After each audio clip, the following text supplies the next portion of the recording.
It's been more than 18 months now since I stopped using my Microsoft Band 2.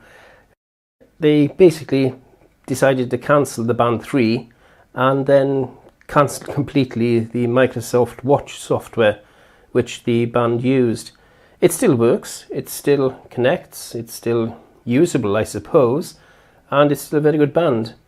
But up until now I've found nothing really that can replace it. But maybe that's about to change, because today we're going to have a look and unbox the Samsung Gear Fit2 Pro.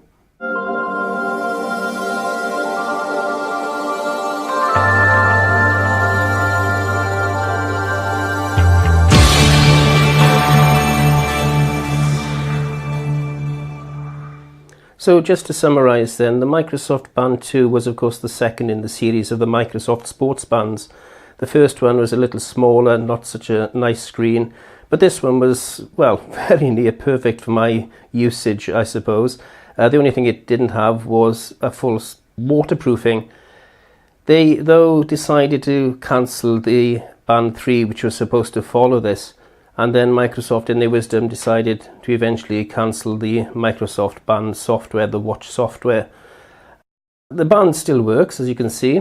It still can be used as a smartwatch and fitness band, although the connectivity is slightly less, and of course the software isn't being updated anymore. You could connect to your phone, your messages, emails, Messenger, your daily schedule, and then you've got the sports functions like bike riding, which I do a lot of. And one of the lovely things about this, it not only checks your heart rate and the distance covered with GPS, which is built in, but it also checks your elevation and the UV that you're receiving. It's got a UV sensor in it as well. Weights as well, I do a little bit of weight training, and that is very useful. And then you go on with multiple sports. You've got alarm, night mode, with alarm to wake you up in the morning. There's the UV function, and that one there is the heart rate tracker, and the settings of course on the end. So yeah, it was a really nice band. The only major flaw with it, I don't know if you can see if I turn it over, is that the rubber bands would split on it. I'm not sure if I could be able to get that repaired, but even so, the software's not supported anymore, so there's no real reason to actually use it anymore. It'll probably stop working at some point in time. I didn't show you that either. If you push over, you can see your heart rate and the battery level there as well, and your Bluetooth setting. A really nice band, and I really don't understand why Microsoft didn't continue with it. So what am I going to do? It's been more than 18 months now since this has become, well, defunct really. Well, today we're going to have a look at possibly a good replacement for it. Similar design. This is the Samsung Gear Fit2 Sports Band Smartwatch. So today we're just going to be unboxing this. Later on we'll be doing a bit of a fuller review about how to set it up and how to use it and what it's like to use. The reason for that is that my Galaxy Note at the moment sustained a breakage over the Christmas period, and I'm waiting for the insurance to either replace it or repair it. So I can't really set it up fully at the moment with the Samsung Galaxy Note that I have, which is fully integrated then. But we can have a quick look at what it has. It has the water resistance that the Microsoft Band 3 was going to have, the Band 2 didn't have. GPS activity tracking, auto heart rate tracking, and smart notifications. There's not a lot else on the back. It just says the band size is the large size, and that's the box. So let's get this open and see what the band looks like.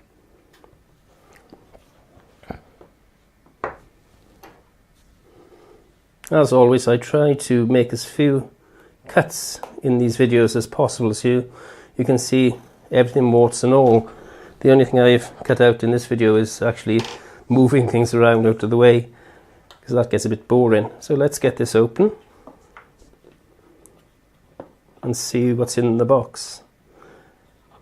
Can you reference that film, I wonder? I'm sure you can. What's in the box? Well, first thing we have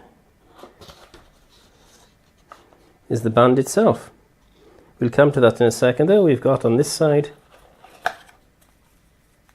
the usual information about the band, the quick start guide and everything else, the warranty, and off to the drawer of obscurity with that. In here, in the little bag, we have the little, get it out, charger stand. Bit better than the clamp, magnetic clamp on version that the Microsoft band used. But yeah, you can actually see the band like a little display, like a little desk clock, I suppose, while it's charging. So that's that. Nothing else in there. And then we have the band itself, and the rest of it is just packaging, so I'll move that out of the way. Take out the filler. And again, it's very similar to the Microsoft band in that it has two buttons on one side. And I take it the smaller button is the power on button. So let's power it on for the very first time. Turn it the right way up.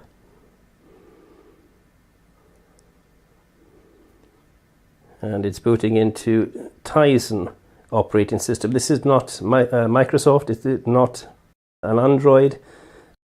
This is Samsung's own operating system. And I've only used it so far on the Galaxy Gear Watch. If you remember a few videos ago, we set that up and had a look at that. So, English, United Kingdom. Screen's not quite as bright, but I suppose it's not turned up in the settings as yet. And it gives you the information about downloading the app to your phone. And then you go on. Give you a connection to actually download it. And if you use your gear without a watch, or without a phone rather, you do this. So let's go into that. Tick the following box if you agree to the legal terms. Well, you haven't got much choice to that, have you? So we carry on. Create a pin. It tells you to create a pin. I'm just going to put in 4 zeros for now. I'll be resetting it later, so re-enter pin. And then set the date, and it's already set, so away we go. Time again, I'm not going to worry about setting that at the moment. I'll reset it later on. And now it's setting up the watch. While it's doing that, we'll have a look at the band, because it is different from the Microsoft band's wristband. If I bring that in again, one of the usual things about this was, of course, it had the UV sensor there and the monitors there and there.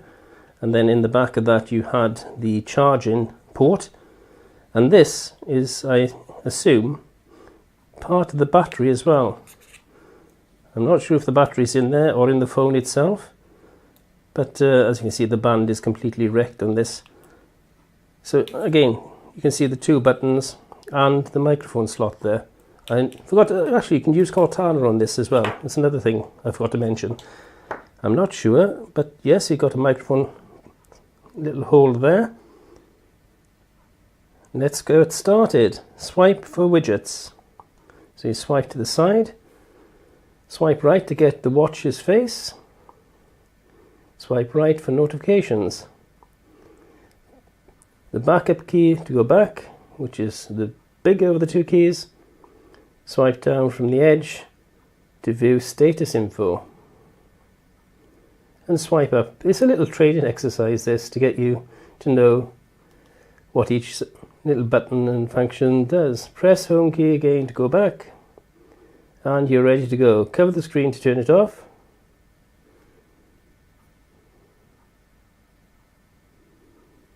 That's it. There you go. All done. There you go. It's a bit brighter now. It's all set up. And then update your apps by actually connecting via the Samsung app. Now, this is, I must say, a lot thinner. It's not much thinner than the actual band, the watch part of the band, or the sports band part of the band, whatever you want to call it. It's almost exactly the same if you look at it. It's a little bit wider.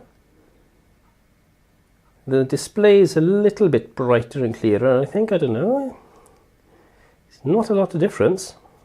I bring it up. One thing about this, of course, it was always in landscape, whereas this is in portrait. So you'd swipe across with this, and then you'd swipe up with this. So yes, I mean it's much better like this, I suppose, when it's on your wrist to look at than that was, which was always a bit strange. If I put the two of them on, switch that back on, and we go back. Yeah, it was always a bit strange looking at it in that portrait mode. Although reading messages was useful because you could see more of the message. I haven't, well, I can't until we've set it up, see what this is going to be like. Put in the band on, just like a normal watch. Quite straightforward, really. Again, not as easy as the Microsoft band, which that little clip you saw, it seems a bit odd, but it actually works really well. This is the large strap on this, so I need to tighten it up a little bit more. That's it. So there we go, it's already monitoring the heart rate and everything. So that then is about it, really. There's not a lot else I can tell you about it at the moment until we actually get the app installed on my Galaxy Note. Now that's a little strange because with it in there, I wonder if I actually plug it in, will that change? I'll try that as well in the next video. Yes, until I get it set up with the Galaxy Note, there's not a lot else really we can talk about. It's a nice clear display, it's bright, it's sharp, it's wider than the Microsoft band, but it is portrait rather than in landscape, so we'll have to see how it goes with it. For now though, with this quick video to start with, that's really all for now, until I can update you on how it goes and if it is really a fit successor and replacement to the Microsoft band.